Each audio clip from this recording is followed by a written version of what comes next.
Slick back. No, slick back. That's what I said. Slick back. No, nigga, I'm a pimp named Slick back. Pimp named Slick back. Pimp named Slick back. Nigga, are you deaf? I'm a pimp named Slick. Assalamualaikum warahmatullahi wabarakatuh. Perkenalkan, nama saya Elsa Yunda. Saya dari kelas 12 MIPA 2. Di sini saya akan menceritakan tentang novel Ronggeng Dukuh Paruh karya Ahmad Tohari. Selamat menyaksikan. Sebelum ke bagian penjelasan ceritanya, di sini saya akan jelaskan tentang biografi sang pengarangnya terlebih dahulu, yaitu Ahmad Tohari. Berikut adalah video penjelasannya. Ahmad Tohari lahir di Tinggarjaya, Jatilawang, Banyumas, Jawa Tengah, 13 Juni 1948. Beliau adalah anak dari keluarga santri, ibunya adalah seorang pedagang kain, dan ayahnya adalah seorang kiai. Beliau adalah sastrawan dan budayawan berkebangsaan Indonesia. Ia menamatkan SMA di Purwokerto. Karya monumentalnya ialah Ronggeng Dukuh Paruh. Sudah diterbitkan dalam berbagai bahasa dan diangkat dalam film layar lebar berjudul Sang Penari. Ia pernah mengenyam bangku kuliah yakni Fakultas Ilmu Kedokteran Ibnu Khaldun, Jakarta 1967 hingga 1970, Fakultas Ekonomi Universitas Jenderal Sudirman Purwokerto 1974 hingga 1975, dan Fakultas Ilmu Sosial dan Ilmu Politik Universitas Jenderal Sudirman 1975 hingga 1976. Tulisan-tulisannya berisi gagasan kebudayaan dimuat di berbagai media massa. Ia juga menjadi pembicara di berbagai diskusi atau seminar kebudayaan. Dalam dunia jurnalistik, Ahmad Tohari pernah menjadi staf direktur Harian Merdeka, Majalah Keluarga, dan Majalah Amanah. Semuanya di Jakarta. Dalam karir kepengarangannya, penulis yang berlatar kehidupan pesantren ini telah melahirkan novel dan kumpulan cerita pendek. Beberapa karya fiksinya antara lain Trigolo Renggong Dukuh Paruh telah terbit dalam edisi Jepang, Jerman, Belanda, dan Inggris tahun 1990. Pengarang yang punya hobi mancing ini mengikuti International Writing Program di Iowa City, Amerika Serikat, dan memperoleh penghargaan The Fellow of the University of Iowa. Selanjutnya, saya akan menceritakan tentang sinopsis atau cerita singkat dari novel Ronggeng Dukuh Paruh. Diceritakan di sebuah desa bernama Dukuh Paruh, tinggal seorang gadis yang cantik jelita bernama Serintil dan memiliki sahabat bernama Rasus. Suatu ketika Serintil menari tayub saat Rasus dengan teman-temannya mengiringi tariannya dengan tembang dan musik. Meskipun suara caluk dan gendang tersebut berasal dari mulut mereka, Serintil menari serupa tarian ronggeng. Ketika itu kakek Serintil bernama Kartareja melihat hal tersebut. Serintil dinobatkan menjadi seorang ronggeng setelah melalui beberapa ritual. Semua ritual itu dijalani Serintil, mulai dari mandi di pusara kuburan Ki Secamenggala sampai dengan ritual buka kelambu. Ritual terakhir yang harus dilalui seorang calon ronggeng adalah buka kelambu. Ia akan menyelenggarakan penyembara terhadap para lelaki yang berani menawarkan paling mahal untuk mendapatkan keperawanannya.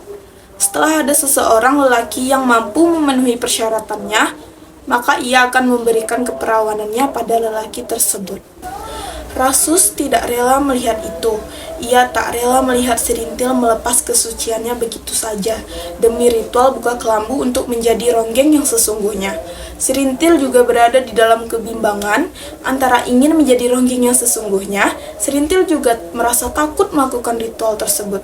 Ritual itu sebenarnya juga amat berat baginya.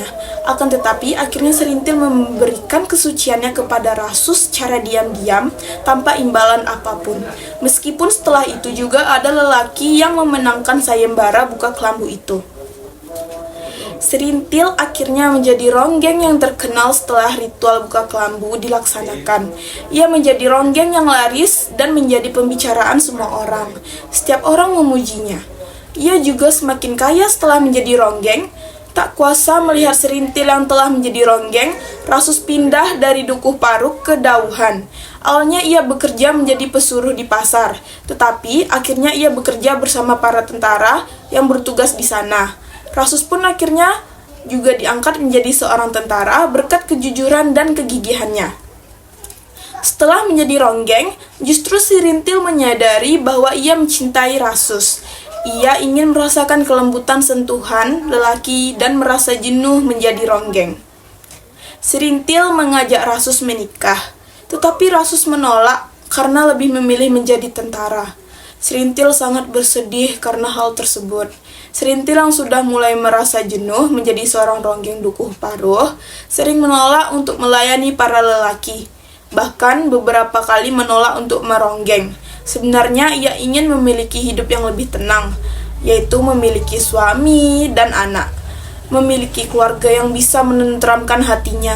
Ia juga masih mengharapkan Rasus, seseorang lelaki dukuh paruh yang kini telah menjadi tentara. Banyak sekali permasalahan yang mulai membuat Sirintil untuk enggan meronggeng, apalagi ia mulai menemukan Goder yang diangkat menjadi anaknya. Ia sangat memanjakan Goder, layaknya anaknya sendiri. Ia semakin teguh untuk berhenti meronggeng dan menciptakan hidup baru. Namun, tiba-tiba petaka muncul menghantam Dukuh Paruk. Dukuh Paruk diguncang oleh panas dan liciknya dunia politik. Dukuh Paruk dituduh menjadi anggota Partai Komunis setelah terlibat dengan oknum partai tersebut. Dengan segala kebodohan yang dimiliki Dukuh Paruk, Sirintil bersama beberapa masyarakat Dukuh Paruk lainnya ditahan. Sirintil menjadi orang Dukuh Paruk yang paling lama ditahan.